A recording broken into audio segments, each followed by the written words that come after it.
Bonjour, merci à tous de nous rejoindre pour cette spéciale élection de French Morning. Alors c'est une toute première, c'est une expérience qu'on fait avec cette heure électorale, cette soirée électorale qui durera une heure. Il est 22 heures ici à New York, ça veut dire que la totalité des bureaux de vote sur le continent nord-américain, sur cette circonscription, cette première circonscription des Français de l'étranger sont maintenant fermés. Et donc nous allons pouvoir commencer à découvrir ensemble certains des résultats. C'est l'objet de cette émission spéciale qui commence maintenant. Et puis on va aussi recevoir un certain nombre d'invités. Certains ont été candidats. Vous savez qu'il y avait 17 candidats dans cette élection législative ici. Donc on va en recevoir certains ici à New York. Certains représentants des candidats aussi vont être avec nous sur ce plateau. Et puis on essaiera aussi dans la soirée de parler, pendant cette heure, de parler à certains des candidats, d'avoir leur réaction autant que possible, avec autant que les moyens techniques qui sont les nôtres nous le permettent. Tout ça est un peu évidemment une expérience. Encore une fois, vous nous retrouvez ici dans ce qui sont les bureaux, le quartier général de French Morning à New York, ici, qui sont aussi les bureaux de nos amis de French Founders au cœur de Manhattan. Et c'est là où d'habitude dans la semaine, évidemment, ça buzz, il y a beaucoup de monde. Ce soir, c'est samedi soir, 22 heures. Évidemment, personne au bureau, à part nous, à part French Morning. Mais on est très content d'être là pour cette soirée, cette expérience qui est cette soirée électorale. Alors, avec moi, vous allez voir tout à l'heure Alexis Buisson, le rédacteur en chef de French Morning, qui est occupé en ce moment à essayer de récupérer des résultats. Il commence à avoir un certain nombre de bureaux de vote, donc on vous les donnera tout au long de cette soirée.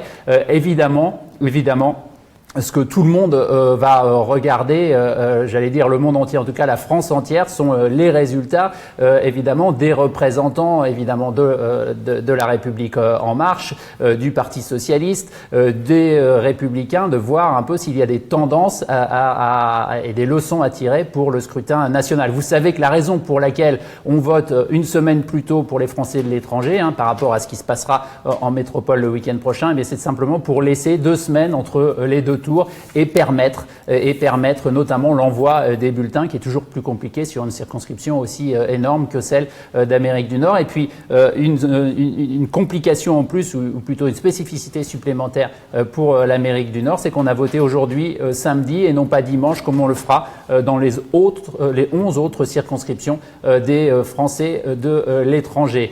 Donc voilà le plan de la soirée un petit peu qui est le nôtre maintenant. Je vais recevoir maintenant notre premier invité de la soirée, qui est David Lawson, qui était un des candidats qui a bien accepté de nous rejoindre ce soir. Et avec nous, tout au long de cette soirée, tout au long de cette heure, il découvrira ses résultats, encore un peu de suspense, évidemment. David, merci beaucoup d'être ici, ça nous fait très plaisir. Alors, en 2 mots, quel est un peu les leçons que vous tirez déjà, avant de parler de résultats, puisqu'il est trop tôt pour le faire, mais pour vous de cette campagne et de ces quelques semaines que vous avez passées sur le terrain à essayer de découvrir les Français de l'étranger? Écoutez, d'abord, merci beaucoup de me recevoir ce soir. Je suis content d'être tardivement dans cet univers qui est le vôtre habituellement. Merci aussi pour tous les efforts que vous avez faits pour couvrir la campagne. Je crois que les Français ont pu s'intéresser de près à ce qui se passait ici grâce à vos équipes. Je voudrais en profiter pour d'abord remercier évidemment tous les Français qui se sont déplacés. Nous n'avons pas encore les résultats, mais nous savons déjà un grand nombre de Français sont allés voter aujourd'hui. Vous savez que l'abstention a été un problème au cours de notre première élection. Donc une de mes préoccupations, ça a été au cours de cette campagne d'essayer de mobiliser, de remobiliser plus exactement nos concitoyens pour que nous ayons une élection avec un député qui soit fort, avec le soutien populaire le plus étendu possible. Alors, ça a été une campagne difficile, pour répondre à votre question, un peu longue, même un peu épuisée ce soir. Vous connaissez la superficie de la circonscription, il y a beaucoup de déplacements, on est très demandé. Moi, j'étais candidat indépendant, donc je ne dispose pas évidemment des moyens d'une grande campagne institutionnelle, donc ça demande évidemment encore plus d'investissement personnel. Je voulais en profiter pour remercier évidemment mes équipes ici en Amérique du Nord, en France, et puis tous les volontaires qui m'ont accompagné jusqu'à ce premier tour pendant cette campagne, qui nous ont permis d'être actifs et puis je crois pédagogiques et utiles au cours de cette campagne.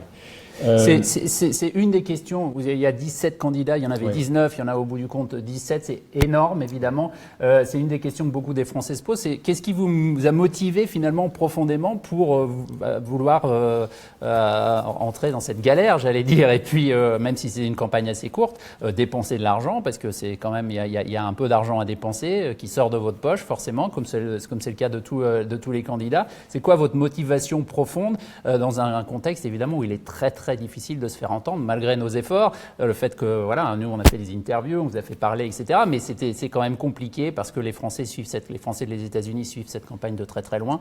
C'est quoi la motivation profonde pour vous? Écoutez, moi, vous savez, je me suis porté candidat parce que je suis résident en Amérique du Nord depuis longtemps, investi ici dans notre circonscription consulaire, particulièrement à New York, et que j'ai eu le sentiment que malheureusement, le premier député que nous avons eu après évidemment la création de ces 11 circonscriptions par le président Sarkozy, n'avait pas malheureusement répondu aux attentes, en tout cas n'avait pas apporté ce que, dans ma perspective, je pensais être le rôle d'un député des Français de l'étranger. Et donc, au vu de mon expérience avec les Français, mais également sur le plan professionnel, j'ai pensé que justement, je pouvais faire une différence, certainement faire beaucoup plus que ce qui a été fait jusqu'à maintenant. Je pense que beaucoup de chantiers ont été ouverts, très peu de résultats atteints.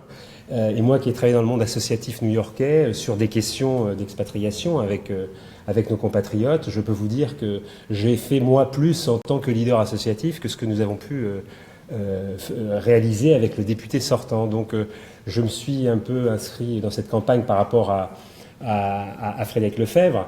Et puis finalement, on est pris dans un mouvement d'après Macron. Donc ça donne une dynamique totalement différente à la campagne. Le nombre de candidats, évidemment, je ne le connaissais pas quand je me suis inscrit. Et en réalité, quand j'avais considéré en 2013 la possibilité d'être candidat, déjà, j'avais vu que le nombre de candidats à l'époque, qui était de 13, était déjà trop important. Au moment où j'ai déposé ma propre candidature, on était à 7-8 candidats. Et donc, je me suis dit, on aura moyen de se faire entendre. Il est vrai que pour les Français, suivre une campagne avec beaucoup de candidats, c'est un problème. Nous sommes ici aux États-Unis sur un territoire immense, avec les questions de géographie, mais également d'écart horaire, qui rend la campagne effectivement difficile à suivre. Les Français ont été submergés de messages et de propagande, donc il est difficile de faire la part entre les candidats qui sont un peu plus sérieux et d'autres qui font des candidatures un peu plus symboliques. Et donc c'est très difficile de tirer son épingle du jeu.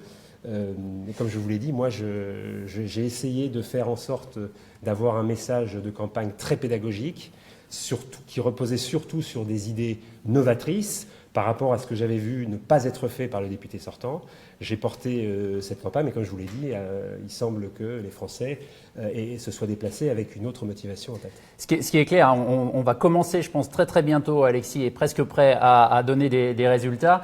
Ce qui est évident, c'est qu'il y a l'élection présidentielle l'a montré, un fort appétit en France et ici pour l'indépendance, pour des candidats, disons, transpartisans, etc. Sauf que ce terrain-là, il est occupé, très occupé par En Marche, par La République En Marche maintenant, par Emmanuel Macron et ses représentants. Est-ce que vous avez eu l'impression que ce message indépendant qui était le vôtre, qui finalement, par bien des aspects, recoupait celui d'Emmanuel Macron, est-ce que finalement il a été inaudible à cause de la place qu'a prise Emmanuel Macron et puis les gens qui ont été investis par lui? Je ne suis pas certain que ce soit cette question-là qui ait vraiment porté la campagne du candidat d'Emmanuel Macron. Je crois que le renouvellement de la vie politique est quelque chose qui est fort en France depuis déjà de nombreuses années. Ça s'est catalysé avec l'élection présidentielle, mais je crois que c'est une demande forte. Et certainement l'espace qui a été occupé par le candidat d'Emmanuel Macron a surfé sur cette vague. Néanmoins, on voit déjà apparaître, avec le mouvement En Marche, un type de fonctionnement qui va vite apparaître comme étant partisan. Donc le transcourant qu'on nous a présenté, je pense, va vite se choquer à la réalité. Moi, je souhaiterais être un candidat indépendant réellement, c'est-à-dire n'appartenant pas à un mouvement politique qui va obligatoirement avoir une position partisane, et le mouvement En Marche devra prendre des positions partisanes. Vous avez entendu au moment des investitures Monsieur Ferrand, qui était à l'époque le secrétaire général du mouvement, nous dire que tous les candidats qui étaient investis par En Marche devraient voter la ligne qui allait être définie par le parti En Marche. Par conséquent, l'indépendance, elle est déjà très limitée. Et donc, je voulais, pendant cette campagne, incarner une réelle indépendance, celle qui me permettrait de soutenir les mesures du gouvernement pour tout ce qui irait dans le sens d'une amélioration et d'un redressement national, évidemment des préoccupations des Français de l'étranger prises en considération, mais également être capable de m'opposer à des mesures que nous combattons ici en Amérique du Nord, tout courant confondu, notamment sur la CSG, qui est annoncée par le président Macron. Et je pense que ces choses sont inaudibles, compte tenu de ce que vous avez évoqué. J'allais dire, la proximité de l'élection présidentielle qui vient de se passer, le fait qu'il n'y ait quasiment pas eu de réel débat de deuxième tour, puisque les Français se sont prononcés contre Marine Le Pen, finalement, on est encore dans un troisième tour de la présidentielle, qui n'a pas permis de développer effectivement des thèmes locaux autour des problématiques des Français de l'étranger. Et donc, on est effectivement inaudible compte tenu de l'élan encore très fort, l'élan national qui semble l'emporter dans cette élection. Et moi, je pensais effectivement avoir des thématiques locales qui seraient plus entendues. Alors, on en reparlera au cours de cette heure. Merci beaucoup, David Lawson. Si on était à une de ces émissions électorales françaises, je dirais qu'il faut que vous rejoigniez un autre plateau de télé. Mais là, ici, vous êtes tranquille. Vous allez rester avec nous pendant cette heure. On est tout seul. J'espère qu'on n'est pas tout seul sur Facebook et vous êtes de plus en plus nombreux à nous rejoindre. Mais merci beaucoup. On va accueillir Alexis ici qui va nous donner les premiers résultats. Avec des résultats très très partiels, il faut le dire. Évidemment, les résultats ne seront officiels que lorsque ils auront été rendus officiels par le Conseil constitutionnel et d'abord par le ministère de l'Intérieur. Donc cela va prendre un jour ou deux, mais néanmoins, on a des résultats qui commencent à tomber. Et on va rappeler d'abord, Alexis, c'est que évidemment, c'est un peu le territoire d'Emmanuel Macron. Ici, on était au premier tour avec un Emmanuel Macron à 45% sur la première circonscription, plus encore ici, d'ailleurs, à New York. Et puis, évidemment, un deuxième tour à plus de 90% dans la même première circonscription pour Emmanuel Macron. Donc, quels sont ces résultats qui tombent? D'abord, peut-être une estimation de ce qu'est à peu près la participation, dans quelles eaux on se trouve, sachant qu'on était un peu plus aux alentours, disons, de 50%, si ma mémoire est bonne, pour les élections présidentielles. Traditionnellement, il y a une forte chute entre les deux. C'est le cas là aussi ce soir? Alors, c'est difficile à dire pour l'instant, puisque, comme vous l'avez dit, Emmanuel, nous n'avons que des résultats partiels pour le moment. Ce qu'on peut dire, c'est que sur les résultats que nous avons reçus pour l'instant, c'est que la participation est assez faible. Elle s'élève effectivement en moyenne autour de 5 et 6%. Donc on va bien sûr voir si cela va évoluer au cours de la soirée. Pour les résultats que nous sommes en mesure de vous donner, donc nous allons vous en donner deux pour l'instant qui concernent la circonscription de New York, qui regroupe 9 bureaux de vote. Vous le disiez, Emmanuel, New York, territoire macroniste en quelque sorte. Ça se confirme en tout cas sur les deux bureaux de vote dont nous avons reçu les résultats pour l'instant. À Brooklyn, à l'International School of Brooklyn, c'est le candidat de La République En Marche, Roland Lescure, qui arrive très largement en tête avec 380 voix, soit à peu près 70% donc des suffrages. En deuxième position, le candidat socialiste Yann Chantrel avec 54 voix, environ 10% donc des votes, suivi de Frédéric Lefebvre avec 7%, Clémentine Langlois avec 32 voix et donc environ 6% des voix. Clémentine Langlois étant en France Insoumise. La France Insoumise, absolument. Frédéric Lefebvre, le candidat des Républicains et député sortant. Et en cinquième position, Jocelyne Le Boulico, la candidate d'Europe Écologie Les Verts, qui n'a pas fait campagne sur la circonscription, d'ailleurs, elle est basée en Bretagne, qui obtient 21 voix, soit 3,8% des suffrages. David Lawson, vous arrivez, vous, donc en sixième position sur ce bureau de vote de Brooklyn. La participation sur ce bureau de vote est de 23%, Emmanuel. Le 23%, il faut dire, donc on se situe un peu au-delà de ce qui était le cas en 2012, très au-dessus de ce qui était le cas en 2013. Il faut se souvenir qu'évidemment en 2012 c'était l'élection générale, et puis cette élection ici pour la première circonscription avait été annulée pour des raisons de compte de campagne pour au moins 2 candidats. Il y avait donc une nouvelle élection, c'est là où Frédéric Lefebvre avait été élu, et cette nouvelle élection avait donné lieu à une participation, si ma mémoire est bonne, aux alentours de 12%. Donc là on est quand même dans des eaux, disons, raisonnables par rapport à ce qui est l'habitude ici, mais c'est moins de moitié moins ce qu'on a eu à la présidentielle. Sur cette participation, ça vous étonne, David?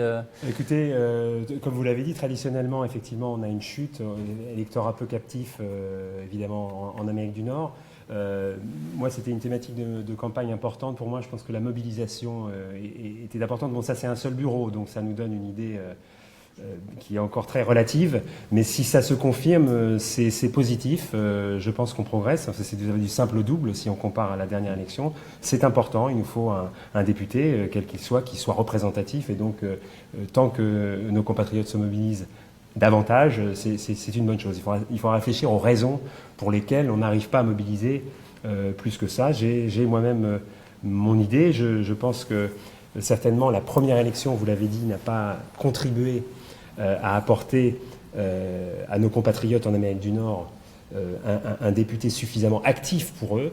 Et donc je pense que le fait que le député, et beaucoup de compatriotes nous l'ont dit, on n'avait pas de député avant, on en a un depuis 2012-2013, on ne sent pas de différence, n'est pas mobilisateur. Si vous avez un député présent dans la circonscription qui est actif, évidemment, la mobilisation sera plus grande. Et puis les thématiques de campagne aussi. Je pense qu'on a eu une campagne un peu terne. Moi, j'ai essayé d'innover en apportant des idées fraîches. Comme on l'a dit tout à l'heure, on était plutôt sur des mottos nationaux pour la plupart des candidats institutionnels. Et donc, les arguments de campagne plus locaux, qui concernent plus directement les Français, ont été un peu inaudibles. Sur la participation, ce qui est intéressant de noter, c'est qu'évidemment, il y a eu un débat sur le vote par Internet qui était interdit, qui n'a pas été permis cette année parce que pour des raisons de sécurité mises en avant par le gouvernement. Mais il y avait eu un vote par Internet en 2013 et en 2012. Eh bien, il faut constater que pour ce qui est de Brooklyn, par exemple, ça n'a pas donné lieu à une baisse spectaculaire de la participation. Alors, ça sera peut-être différent pour des circonscriptions plus étendues où à Brooklyn, il suffit de prendre le métro pour aller voter. Ça va peut-être être différent, on va le voir au fur et à mesure de la soirée, au Texas, en Floride ou en Californie. Mais c'est vrai qu'en tout cas, pour Brooklyn, il n'y a pas de baisse de participation due à cette absence de vote par Internet. Il y a une autre circonscription. Un autre bureau de vote, à New York, au sein de la circonscription de New York, donc, qui est le bureau de vote Harlem, donc la Charter School franco-américaine IFAX, où la participation là, s'élève à 25% selon les résultats que nous avons obtenus. Là encore, Roland Lescure arrive très largement en tête des candidats en lice, avec 68%. Plus de 68% des voix, soit 630 voix. Frédéric Lefebvre arrive en deuxième position avec 12% des voix. Yann Chantrel, le candidat socialiste, 7% avec 71 voix. Clémentine Langlois de la France Insoumise, 4%. Et Jocelyne Le Boulico en cinquième position avec un peu plus de 2% des voix. Donc à peu près sensiblement le même classement qu'à Brooklyn. Voilà. On est effectivement dans les mêmes eaux. On va laisser David se reposer et aller se rafraîchir derrière. Et puis, on pourra reparler un peu plus tard dans la soirée. Merci beaucoup d'être venu ici. Alors, on a un Roland Lescure qui est maintenant aux alentours de 70% sur ces deux premiers bureaux de vote. On va avoir d'autres résultats qui vont commencer à arriver très très vite. Roland Lescure, qui est-il? Vous savez que c'est un banquier, quelqu'un qui a fait sa carrière dans la finance et qui est à Montréal depuis 7 ou 8 ans, qui était le numéro 2 de la Caisse des dépôts du Québec, c'était le titre d'un article dans la presse américaine récemment, Bloomberg News pour ne pas le nommer, qui a laissé tomber un job à $2 millions par an pour venir soutenir Emmanuel Macron. Il nous l'a expliqué dans les interviews qu'il nous a données. Roland Lescure, il avait été séduit par Emmanuel Macron et donc il s'est présenté à cette législative. Il a obtenu l'investiture. Il y avait des dizaines de candidats pour cette investiture.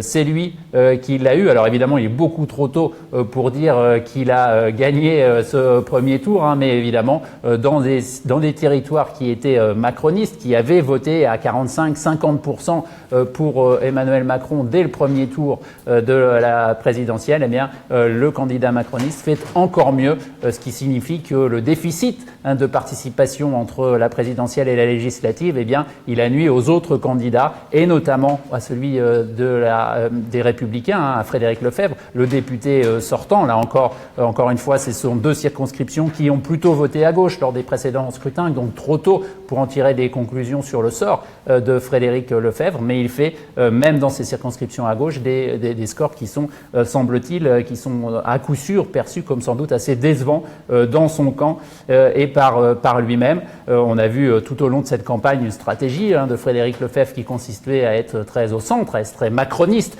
à se revendiquer d'une certaine proximité avec le président, qu'il n'a pas hésité à appeler par son prénom, y compris au débat de French Morning et y compris dans ses emails électoraux, dans ses lettres aux électeurs, hein, parlant de ses bons rapports avec Emmanuel, d'à quel point il avait travaillé avec Emmanuel. Eh bien cela, peut-être n'a pas suffi puisque les électeurs macronistes sont allés vers le candidat qui portait l'étiquette d'Emmanuel Macron et l'étiquette de la République en marche. En tout cas, ce qu'on voit avec ces deux premiers bureaux de vote tels qu'ils sont tels qu'Alexis vous les a donnés. Alors, on va avoir d'autres bureaux de vote de New York qui sont en train d'être dépouillés au moment où on se parle, et puis d'autres villes. Je sais qu'un certain nombre de bureaux de vote sont maintenant bien avancés du côté de la Floride, qu'on va pas tarder à voir, du côté aussi d'Atlanta. Bref, tout cela, ça va venir très certainement dans les minutes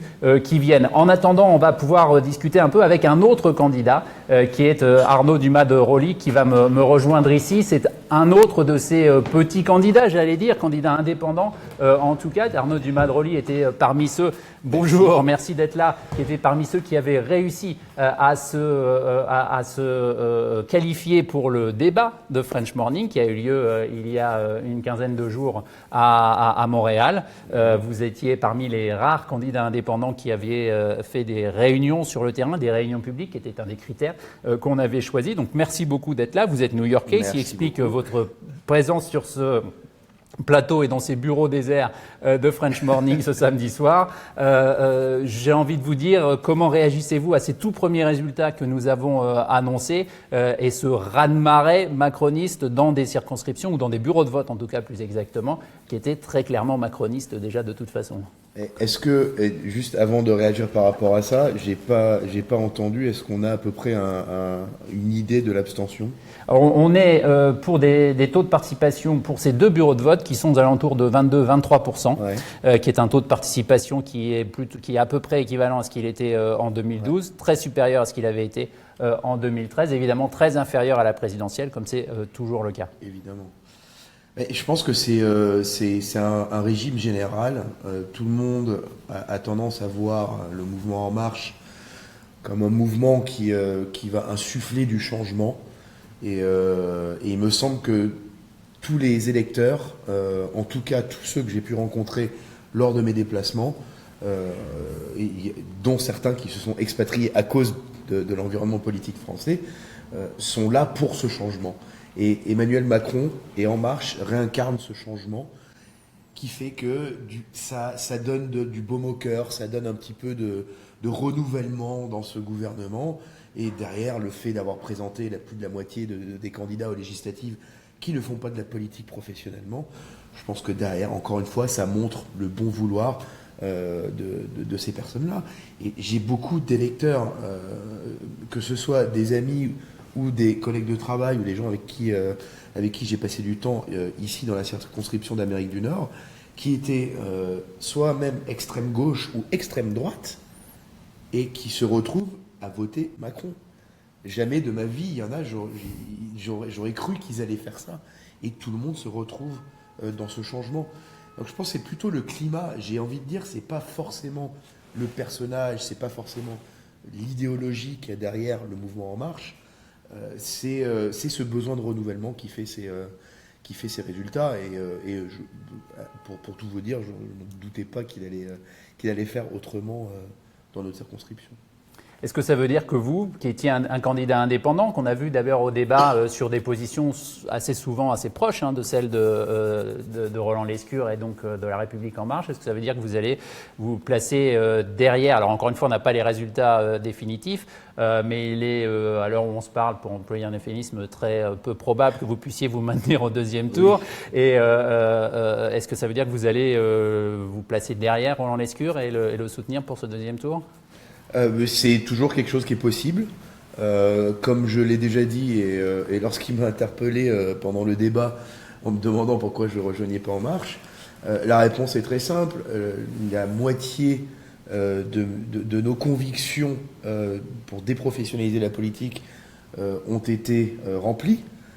Il y a d'autres conditions, il y a d'autres facteurs qui peuvent entrer en jeu, mais j'ai envie de dire aujourd'hui, on est quand même aligné très fortement sur pas mal de problématiques qui nous concernent, que ce soit en France en tant que Français de l'étranger ou en France au niveau national. Je ne sais pas si Alexis avait des résultats pour ce qui vous concerne, Arnaud Dumas de Roli. Dans quelle eaux se situe Arnaud Dumas de Roli dans les deux circonscriptions, dans les deux bureaux de vote, dont on a parlé jusqu'à maintenant, en termes de nombre de voix ou en termes de pourcentage? On va voir ça dans une seconde.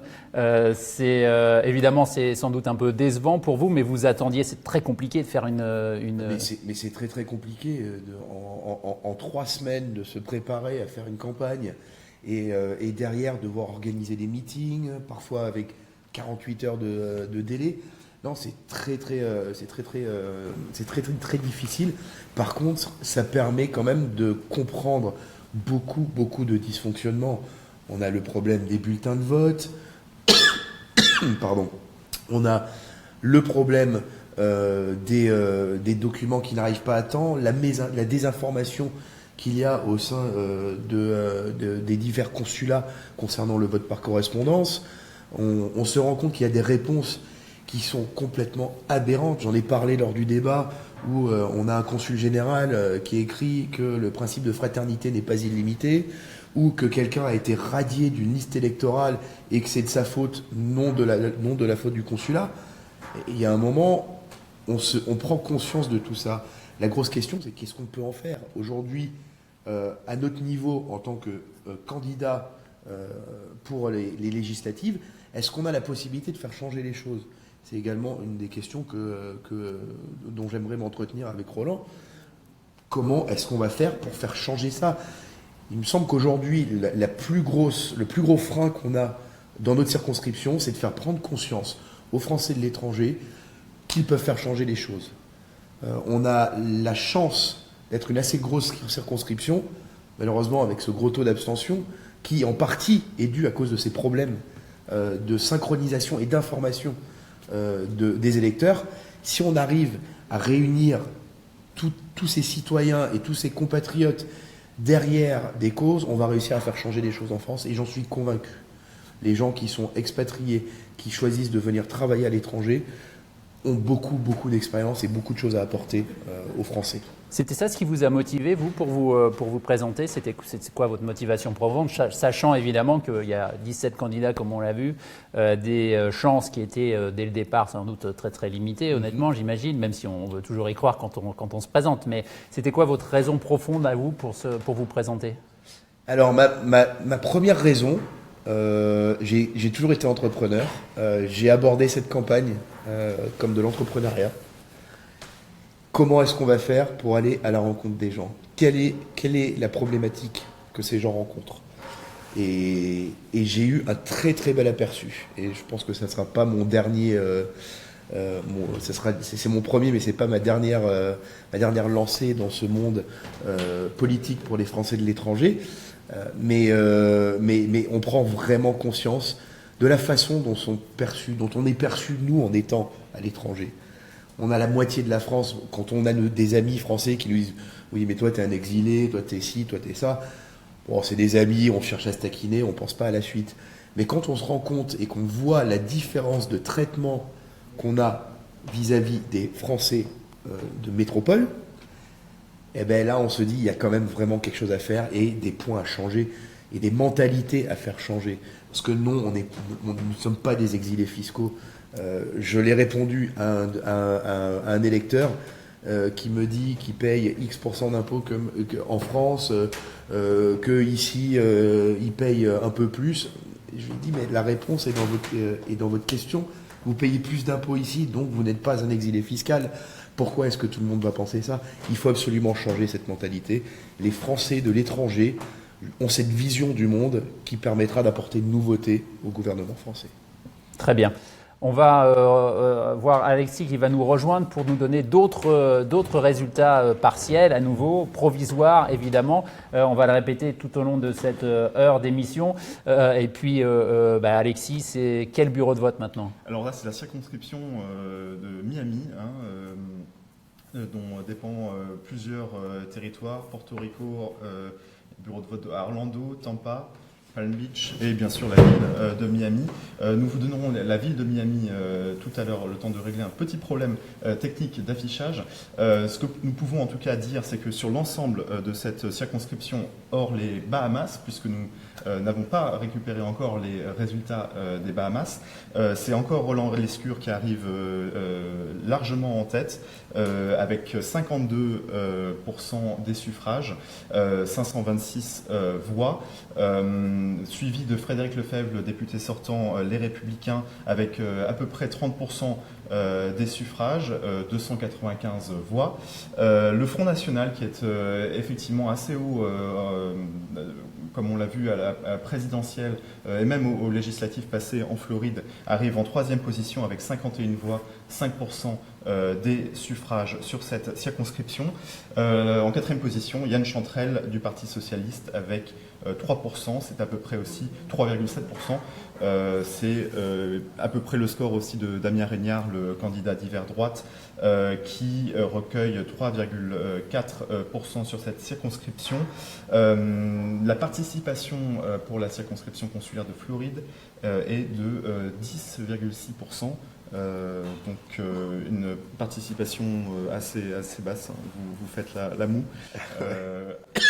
Voilà, pour ces résultats. C'était aussi une participation qui avait été plus basse à la présidentielle, traditionnellement plus basse, notamment parce que c'est une circonscription assez large, mais sans doute pas seulement. Ce qui est intéressant de noter, évidemment, c'était que Miami était une des assez rares circonscriptions aux États-Unis où ce n'était pas Emmanuel Macron qui était arrivé en tête au premier tour, mais ça avait été François Fillon avec 42% des voix pour Miami au premier tour de l'élection présidentielle et 32% à Emmanuel Macron. Eh bien, on voit là qu'avec ce premier tour de l'élection législative, on est dans une configuration différente puisqu'on a un très large avantage, 52% pour Roland Lescure, encore une fois dans une circonscription qui n'était pas macroniste. Donc ceux qui voudront tirer des leçons nationales de ce premier tour ici dans la première circonscription des Français de l'étranger en circonscription d'Amérique du Nord pourront peut-être le faire, notamment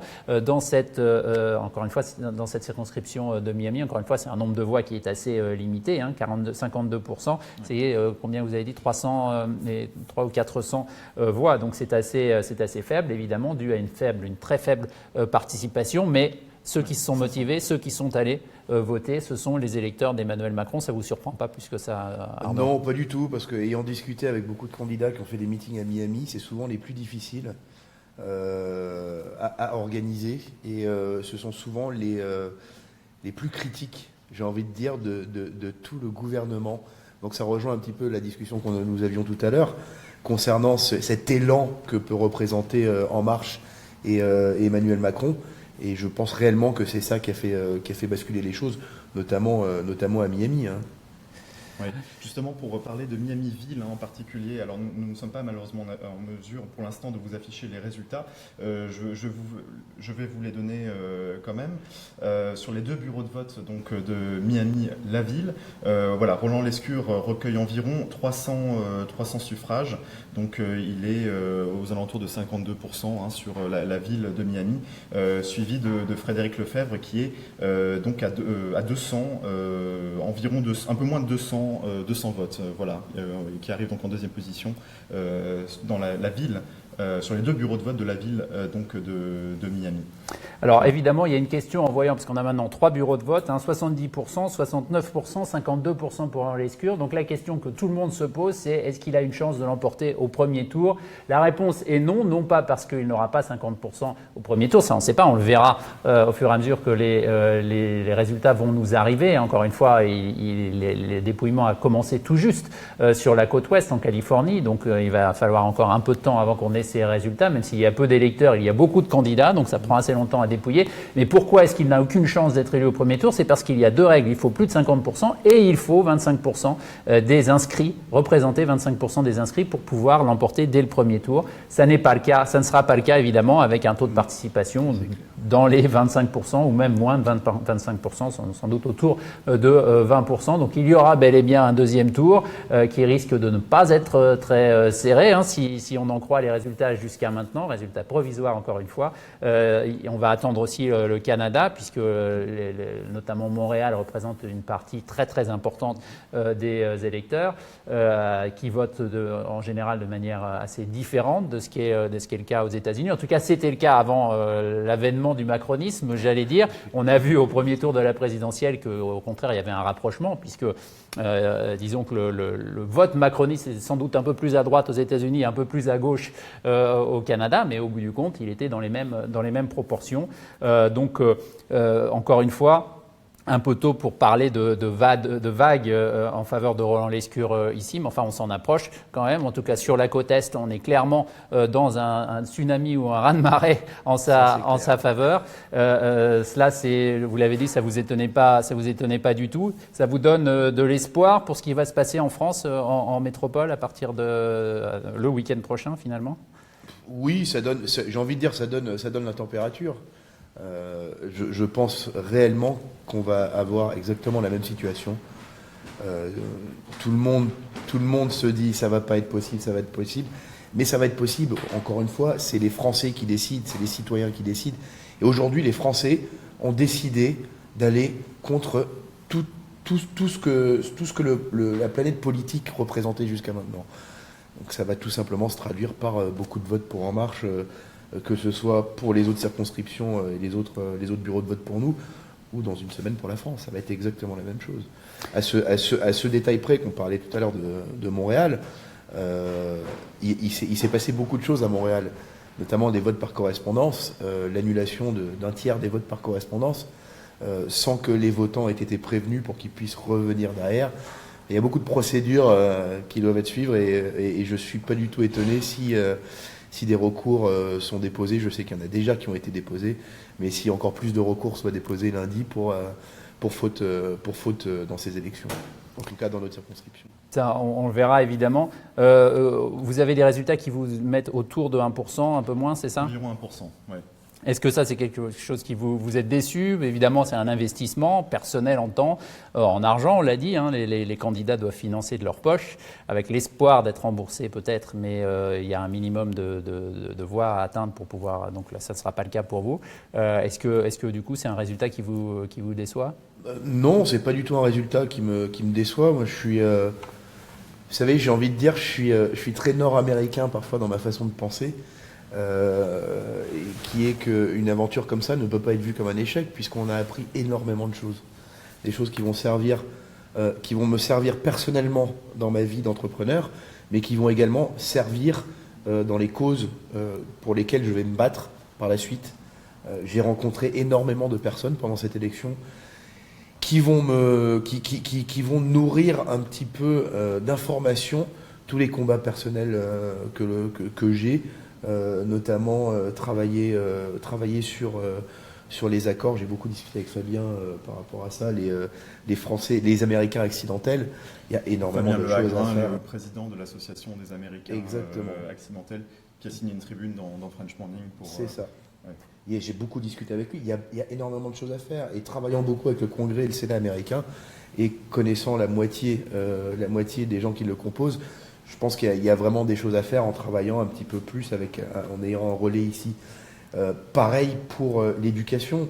Je me rends compte qu'on peut faire bouger les choses concernant l'éducation, pas uniquement en étant député. On a beaucoup d'autres rôles à avoir. Et j'ai envie de dire d'une façon plus générale, cette campagne m'a ouvert les yeux sur ce que l'on pouvait faire, mais surtout sur tous les problèmes que les Français de l'étranger avaient, et surtout les points aussi sur lesquels on peut se battre et vraiment faire changer les choses. Donc pas du tout, et au contraire, je remercie à tout le monde qui m'a soutenu et qui nous a aidés dans cette campagne, Pascal Dubois, mon suppléant, et moi-même. Et j'espère que ça va faire bouger les gens, encore une fois, ce renouvellement, et que ça va pas juste être un phénomène, comme on avait l'habitude de dire pour la cigarette électronique avant, que c'était un phénomène, que ça n'allait pas durer. Eh ben non, la cigarette électronique est toujours là. J'espère qu'En Marche sera toujours là et que le mouvement. C'est un parallèle intéressant. Merci beaucoup en tout cas, Arnaud. Merci d'être venu. Vous allez pouvoir rester jusqu'à la fin de cette émission. Vous pouvez aller vous reposer un peu et puis vous reviendrez avec nous pour continuer à commenter ces résultats. Merci beaucoup. Alexis, il y a d'autres résultats que vous avez? Deux nouveaux résultats à New York, ce sont des résultats importants, puisque le premier qui nous arrive, c'est celui de l'École internationale de New York. Je ne sais pas si l'excellent Maxime Aubin, à la régie, a la possibilité de vous montrer ces résultats. Pourquoi l'École internationale, c'est important? C'est le plus gros bureau de vote de la circonscription de New York, avec plus de 4000 inscrits. Là encore, Emmanuel, c'est Roland Lescure qui arrive très largement en tête, avec 680 voix, ce qui représente 71,8%. C'est son plus fort pourcentage pour le moment, dans un bureau de vote. Il est suivi par Frédéric Lefebvre, qui est le député sortant Les Républicains, 119 voix, 12,5% des suffrages. Yann Chantrel, le candidat socialiste, arrive en troisième position, 7,1% des voix, suivi de Clémentine Langlois de la France Insoumise et du candidat d'hiver droite, Damien Régnard. Le deuxième bureau de vote que nous avons reçu, donc il y a quelques minutes, c'est un autre bureau de vote important, le consulat de France, où il y a 2800 inscrits. Roland Lescure, là encore, arrive largement en tête. Roland Lescure, candidat donc de La République En Marche, avec 65,2% des suffrages, 553 voix. Frédéric Lefebvre aussi arrive donc en deuxième position avec 15% des voix, donc des proportions assez similaires au bureau de vote de l'École internationale. Le candidat socialiste Yann Chantrel arrive en troisième position avec environ un peu moins de 7% des voix, suivi de la France Insoumise, Clémentine Langlois, et Damien Régnard avec 3,5% des voix. Voilà pour l'instant les résultats dont nous disposons. Il y en a d'autres qui vont continuer à arriver, Emmanuel.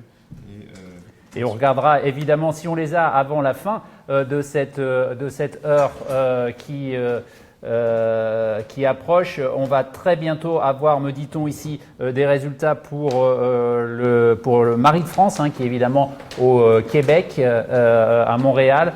C'est un résultat qu'on attend beaucoup ici, parce que ça permettra de donner la tonalité, une tonalité qui sera peut-être différente de celle qu'on a eue ici sur la côte Est. Ça sera évidemment à voir avec beaucoup d'intérêt, ou au contraire, on pourra voir une tendance définitive se créer en faveur de Roland Lescure si, comme ici, on s'aperçoit qu'il y a des scores en sa faveur qui sont très élevés, sachant qu'évidemment Roland Lescure était un des locaux de l'étape, puisque il habite à Montréal depuis 8 ans et qu'il continue d'habiter à Montréal. Donc ça sera évidemment à suivre avec beaucoup d'attention. On espère les avoir dans quelques minutes, en tout cas avant la fin. Il nous reste une vingtaine de minutes de ce direct Facebook Live, cette soirée électorale de French Morning.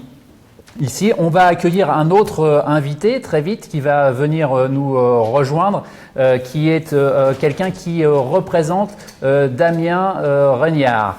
C'est quelqu'un que les Français de New York connaissent très bien, évidemment, Richard Ortoli, qui se dirige vers nous et qui était un soutien de Damien Regnard, comme il l'a été déjà il y a 4 ans dans cette campagne électorale. Et donc, merci beaucoup, Richard, d'être ici. Donc, on a commencé à voir avec Alexis, qui nous a fait découvrir un certain nombre de résultats, qu'il y a, en tout cas pour les bureaux de vote dont on a connaissance aujourd'hui, ça n'est évidemment, il faut répéter, que partiel, mais l'avance de Roland Lescure est telle qu'on a du mal à imaginer comment il peut en être autrement dans les autres bureaux de vote. On voit aussi bien à New York qu'à Miami, pour les bureaux de vote dont on a eu connaissance jusqu'à maintenant, des résultats qui sont pour New York aux alentours de 70% pour Roland Lescure, et pour Miami 52%, sachant que Miami était une des rares circonscriptions qui n'avait pas été macroniste pendant l'élection présidentielle. Et là, tout à coup, on bascule et on voit 52% pour Roland Lescure. On va parler évidemment des résultats de Damien Regnard, qui était le candidat indépendant de droite. Certains disaient dissident, en tout cas qui clairement a mené campagne contre Frédéric Lefebvre en mettant en cause notamment l'espèce de recentrage en tout cas de Frédéric Lefebvre. Est-ce que d'abord, Richard, vous êtes étonné par ces premiers résultats qui donnent cette avance considérable pour Roland Lescure? À vrai dire, personnellement, non. Parce que je pense qu'il y a une logique en politique qui dit que celui qui a l'étiquette, une bonne étiquette, une étiquette qui a le vent en poupe comme La République En Marche, a de grandes chances de gagner. Pourquoi? C'est assez simple.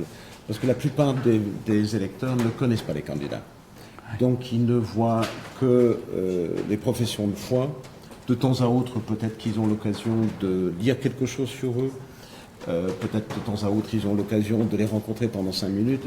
Donc, il est impossible de se former une vraie idée sur un candidat sans le connaître à fond. La raison pour laquelle, à titre d'exemple, j'ai soutenu Damien Regnard, c'est quelqu'un que j'apprécie, tant sur le plan professionnel que personnel, et que j'ai vu les résultats qu'il a accomplis. Je suis à l'Assemblée des Français de l'étranger avec lui depuis 2009. Nous avons été élus à la même année. Et donc j'ai naturellement soutenu sa candidature parce que je pensais que c'était quelqu'un de valable, même de très valable, peut-être plus valable que tous les autres candidats, simplement parce qu'il connaît les problématiques des Français et des États-Unis, pour les avoir vécues, pour les avoir résolues, et les résultats sont manifestes dans sa circonscription. Mais ça n'a pas été suffisant. Alors on voit par exemple de Damien Regnard se situe, encore une fois, c'est très très provisoire, mais dans les 3 à 4% selon les bureaux de vote dont on parle, ce qui est évidemment nettement moins que ce qu'il avait fait, ce qui n'est pas forcément très très loin de Frédéric Lefebvre par rapport à ce qui s'était passé il y a 4 ans. Ça vous déçoit ce score de Damien Regnard? Des soins, oui. C'est-à-dire, je suis un idéaliste, donc j'aimerais croire que ceux qui ont fait un vrai boulot, qui se sont consacrés avec passion à leur communauté, ne soient pas récompensés. Mais la vie est injuste. Moi, j'ai compris ça depuis longtemps. Et la vie étant injuste, on a souvent des résultats qui ne sont pas mérités. C'est tout. Et donc, il ne faut pas se leurrer, le résultat est tel qu'il est. Je comprends pourquoi il est tel qu'il est. J'étais tenté de le croire dès que j'ai parlé avec des gens autour de moi qui m'ont dit qu'ils n'allaient pas voter nécessairement pour mon candidat ou pour d'autres candidats, des gens de droite, qui auraient logiquement voté pour Frédéric Lefebvre ou Damien ou quelqu'un du même genre. Leur réponse a été non, il faut que nous soutenions le président. Ma réponse étant, c'est très bien, moi je le soutiens, notre président, mais pas dans tout. Je le soutiendrai dans ce qui est bon pour moi et pour nous, mais pas dans tout, pas aveuglément.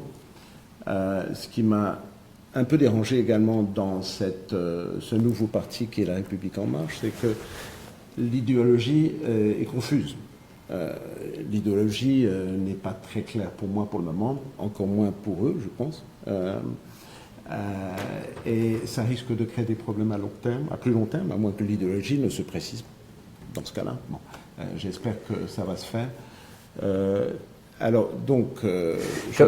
Pardon. Quand on voit qu'une circonscription comme Miami, qui était quand même qui est de tout temps une circonscription à droite, voire très à droite, c'est un des endroits où, j'ai dit très à droite parce que c'est dans des endroits où le Front National fait ses meilleurs scores, qui sont des scores très faibles aux États-Unis et en Amérique du Nord, mais certains de ses meilleurs scores sont faits à Miami, dans la circonscription de Miami. On avait vu au premier tour que c'était une des rares circonscriptions où c'était François Fillon qui l'avait emporté 42% contre Emmanuel Macron au premier tour. Et bien là, on s'aperçoit que c'est bel et bien c'est bel et bien le candidat d'Emmanuel Macron, c'est-à-dire Roland Lescure, qui est en tête. Est-ce qu'il y a, de ce point de vue-là, à votre avis, des leçons aussi à tirer pour ce qui va se passer la semaine prochaine en France ?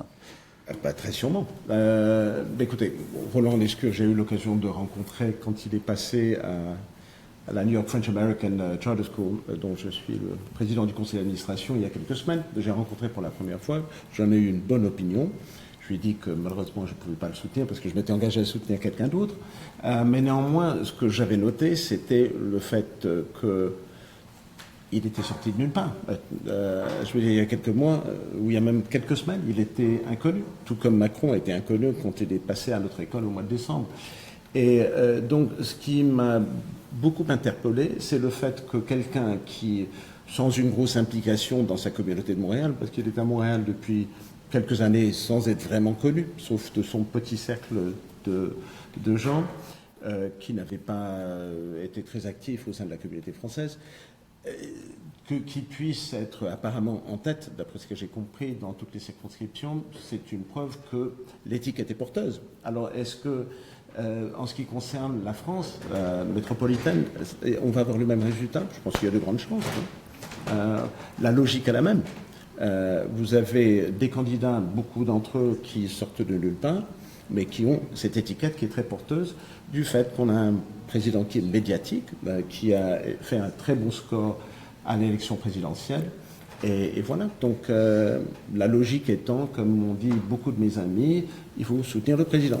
On s'achemine évidemment vers un deuxième tour, Roland Lescure, Frédéric Lefebvre, sans doute. Encore une fois, on va voir ce qui se passe au Québec et en général et puis en Californie, mais c'est sans doute l'hypothèse à l'heure où on se parle la plus probable. Évidemment, Damien Regnard se prononcera sur ce qu'il veut ou pas faire au deuxième tour. Vous, personnellement, est-ce que vous avez envie d'une position? Est-ce que vous avez envie de soutenir l'un ou l'autre? Est-ce que vous savez déjà qui vous soutiendrait? Alors, si c'est vraiment Frédéric Lefebvre contre Roland Lescure, moi je suis tenté de soutenir Roland Lescure. De toute façon, je ne vous cache pas que j'ai voté pour Emmanuel Macron au deuxième tour, pas au premier tour. Mais oui, pour moi, c'est un candidat peut-être un peu plus prometteur. Nous connaissons Frédéric Lefebvre.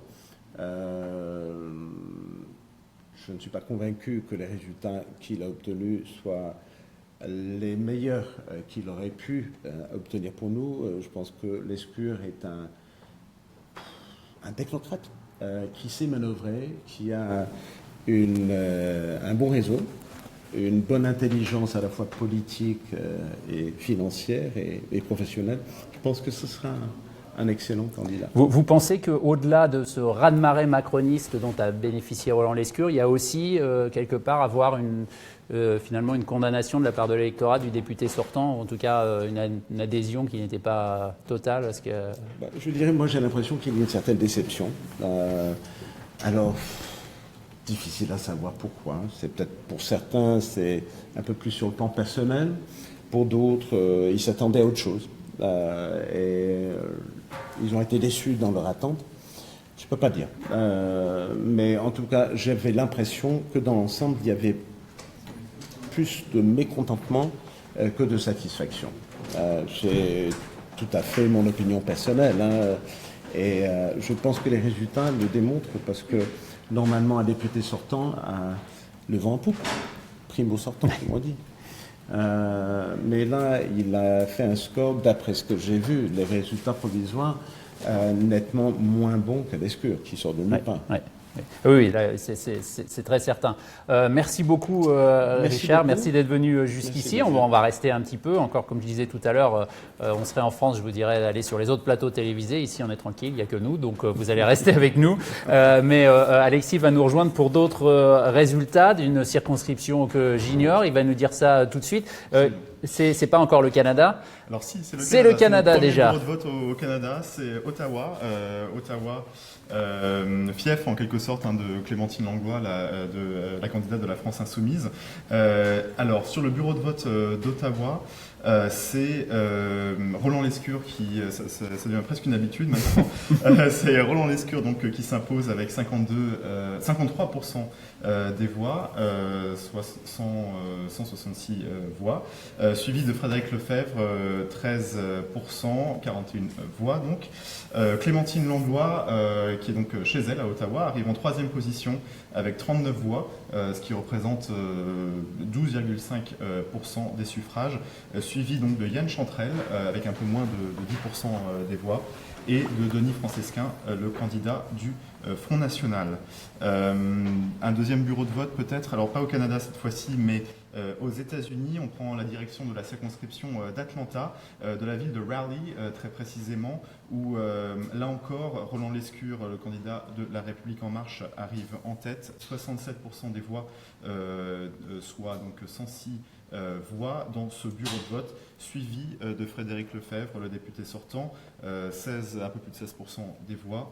Yann Chantrel en 3e position, le candidat socialiste, qui recueille donc un peu plus de 6%, suivi de votre candidat, Richard Damien Régnard, 3,8%, et de la candidate de la France Insoumise, Clémentine Langlois, avec 3,16% pour à Raleigh, donc dans le bureau de vote de Raleigh. Si vous nous rejoignez maintenant, c'est, vous le voyez, une soirée un peu raz-de-marée pour le camp d'Emmanuel Macron ici en Amérique du Nord, et donc pour son député Roland Lescure. Avec Alexis va nous laisser pour aller voir d'autres résultats, c'est ça? Merci beaucoup. Avec évidemment, Richard aussi nous laisse. Vous pouvez rester, une minute si vous voulez.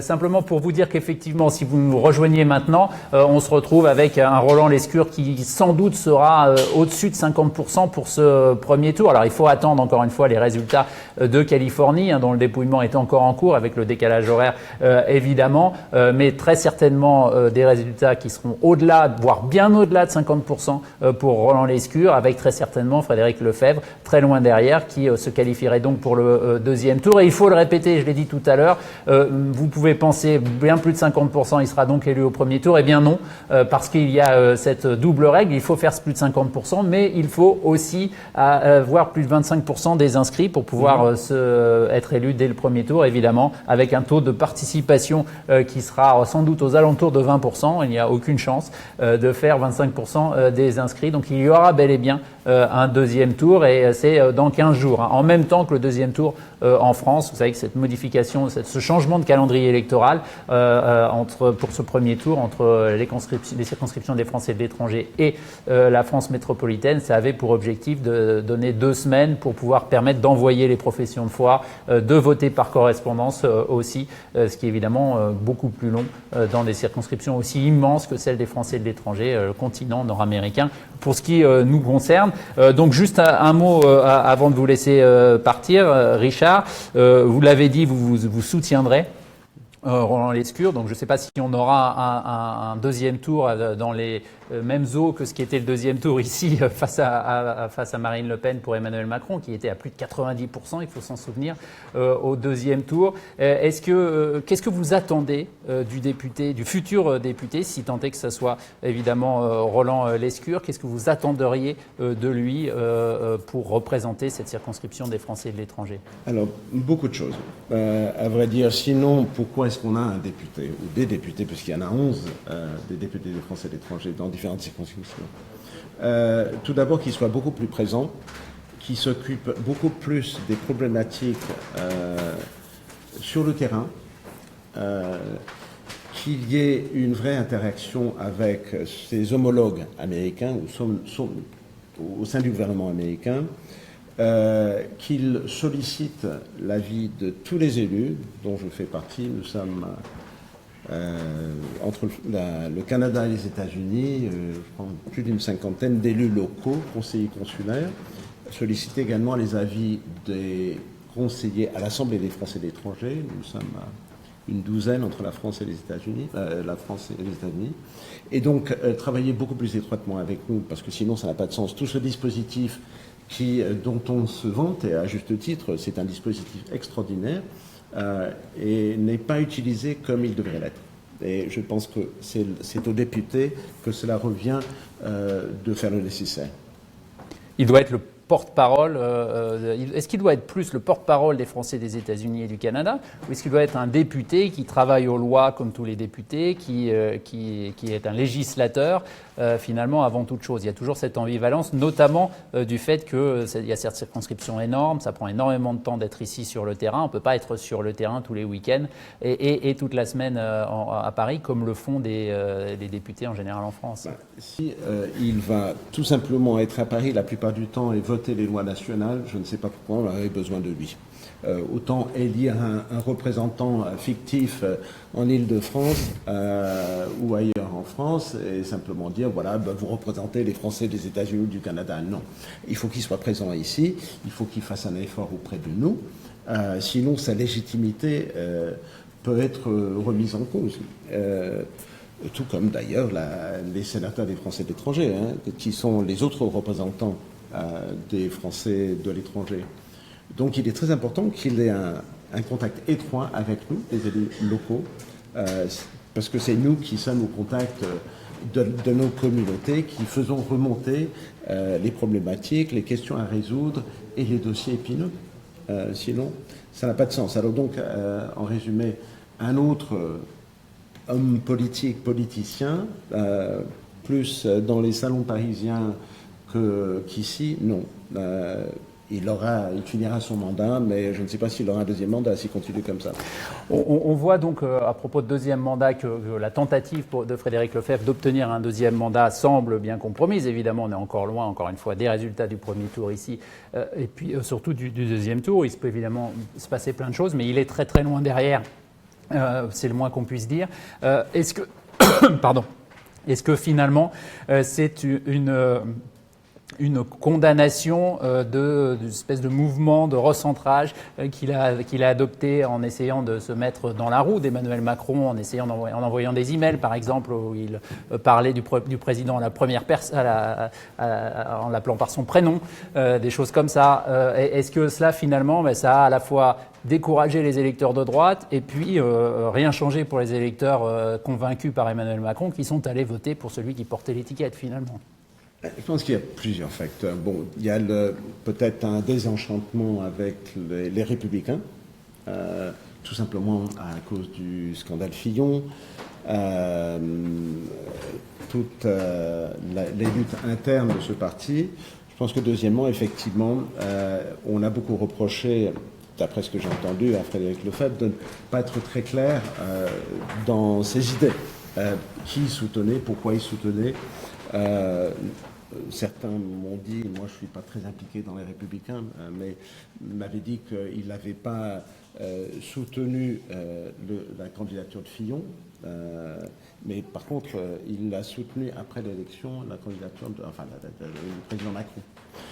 Donc je pense que son idéologie, ses idées n'étaient pas très claires pour beaucoup. Et donc, il s'est délégitimisé en tant que républicain, en tant que membre du Parti des Républicains, aux yeux de certains, tout simplement du fait qu'il ne semblait pas totalement en phase avec leurs idées. Très bien, merci beaucoup Richard. Merci de m'avoir reçu. Merci d'être ici. On va pas tarder à se quitter. On va attendre encore un petit peu certains résultats qui doivent nous arriver. On attend le Canada. Je peux déjà vous dire, et ça c'est Daisy Lecor qui évidemment est la responsable de notre édition à Montréal, qui vous savez s'appelle Maudit Français, qu'on a lancé il y a un peu plus d'un mois maintenant. Elle est sur le terrain, elle est au Collège Marie de France pour récupérer les résultats complets, qui seront des résultats évidemment provisoires, mais pas partiels, qui seront des résultats complets pour Montréal. Vous savez que cette année, on votait à la fois, cette fois-ci, on votait à la fois au Collège Stanislas et au Collège Marie de France à Montréal, dans des circonstances qui ont été bien plus faciles que lors du premier tour, tout simplement, que lors, pardon, des présidentielles, tout simplement parce qu'il y avait beaucoup moins d'électeurs, comme partout ailleurs, donc beaucoup moins de queues. Il y avait jusqu'à 3 heures d'attente pour la présidentielle. Ça n'a pas été le cas cette fois-ci. Donc un effort aussi d'organisation de la part du consulat qui a permis aux gens de voter plus facilement. Mais donc, elle est, Daisy Lecor, sur le terrain, essayer de récupérer ces résultats complets. Mais en attendant, ce qu'elle nous dit d'ores et déjà, c'est que il y a là aussi la même tendance qui se dessine avec des chiffres que je vais vous lire, qui sont encore une fois très provisoires, un taux de participation qui est assez faible, qui se situe dans les mêmes eaux que ce qu'on a vu jusqu'à maintenant, selon les bureaux de vote, entre 10 et 20%, et un Roland Lescure qui atteindrait dans les 55%. Pour ce qui est de Montréal, on aura dans les minutes qui viennent des résultats plus complets, mais les résultats provisoires sur une partie seulement des bulletins dépouillés à Montréal donnent Roland Lescure autour de 55%, un Frédéric Lefebvre à 13%, avec des chiffres pour la France insoumise qui ne sont pas encore connus, en tout cas que je ne connais pas, qui seront évidemment importants pour savoir si Frédéric Lefebvre se place en 3e ou en 2e position. La France insoumise ayant Jean-Luc Mélenchon en l'occurrence, lors de la présidentielle, ayant connu un score assez élevé à Montréal, derrière ce qui était le score d'Emmanuel Macron, puisqu'on avait Jean-Luc Mélenchon à Montréal à 30%, pour Emmanuel Macron à 36% lors du premier tour. Tout ça était très devant François Fillon qui lui était à 13%. Donc voilà, on en est là à l'heure où je peux vous parler. Pour l'instant, les résultats définitifs de Montréal ne nous sont pas encore arrivés. On est en train aussi d'observer le dépouillement qui continue de se dérouler à Los Angeles, à San Francisco, qui là aussi nous permettra d'avoir plus de précision.